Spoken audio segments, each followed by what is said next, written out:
Hello అండి, welcome to my channel. మీరు మన ఛానల్ని ఫస్ట్ టైం కనుక చూస్తున్నట్టయితే సబ్స్క్రైబ్ చేయండి, ఇంకా లైక్ కూడా చేయండి. ఈరోజు మనం చేసే రెసిపీ ఏంటంటే ఎండుమిర్చితో కొబ్బరి పచ్చడి ఎలా తయారు చేసుకోవాలో చూసుకుందాం.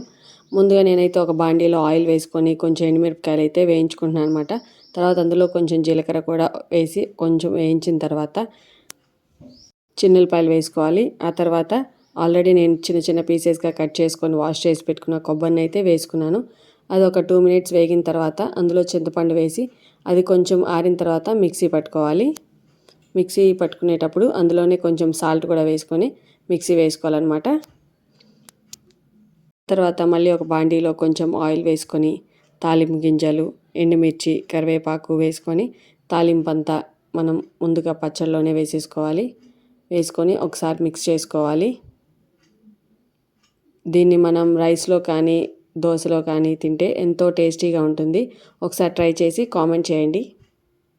వేడి వేడి అన్నంలో నెయ్యి వేసుకొని పచ్చడి వేసుకొని తింటే ఎంతో టేస్టీగా ఉంటుంది.